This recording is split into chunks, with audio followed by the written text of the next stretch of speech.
রামকৃষ্ণ পরমহংস দেবের কাছে দুজন ব্যক্তি গেছে, ঠাকুর আমরা ভগবান দেখতে চাই। ভগবান দেখবি? ভগবান দেখবো, তারা একটু বস। রামকৃষ্ণ পরমহংস দেব একটা পাত্রের মধ্যে জল এবং নুন মিশিয়ে নিয়ে এসেছেন। বলছে বলতো এটা কি? ঠাকুর এটা জল। জল? শুধু জল? হ্যাঁ জল। বলে একটু এবারে চেখে দেখ কেমন। যে নাকি চেখে দেখেছে বলছে লবণ। বলছে যে খালি চোখ দিয়ে চর্ম চক্ষু দিয়ে জলের মধ্যে লবণ গুলানো আছে সেটাই দেখতে পারলি না, আর ভগবান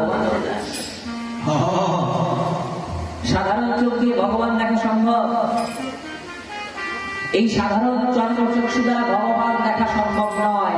কারণ এত জ্ঞান প্রদান করার পরেও অর্জুনকে শ্রী ভগবান বলছে, অর্জুন আমি তোমাকে দিব্য দৃষ্টি প্রদান করছি, তুমি আমার বিশ্বরূপ দর্শন করো। যে নাকি ভগবানের ভক্ত, ভগবানের সখা, তাকে দিব্য দৃষ্টি প্রদান করছে, কৃপার দৃষ্টি প্রদান করছে যাতে ভগবানকে দেখতে পারে। আর আমরা ভগবানকে ভালোই বাঁচতে পারলাম না, আমরা এসেছি ভগবান দেখতে। ভগবানের সঙ্গে প্রেমের সম্পর্কই তো হয় না। ভগবানের সঙ্গে যতদিন প্রেম হয় নাই, যতদিন বিশ্বাস জন্মায় নাই, ততদিন সর্বকিছু সমর্পণ হবে কিন্তু স্বল্প কিছু সমর্পণ হবে না। আগে আসতে হবে বিশ্বাস। বিশ্বাস আসলে তারপর সবগুলো আস্তে আস্তে আসবে।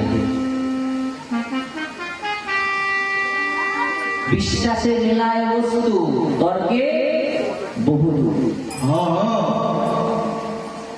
যারা যারা গৌড়ীয় সম্প্রদায় নাকি ব্রহ্মমত গৌড়ীয় সম্প্রদায় যারা দীক্ষিত, তারা সর্বস্বামীর মতকে অনুসরণ করে। সেই অনুযায়ী ভগবানের যে দিব্যাদিব্য বিগ্রহ আছে সেটা শুধু কাষ্ঠ, পিতল ইত্যাদি ধাতু নয়, সেটাই সাক্ষাৎ ভগবান।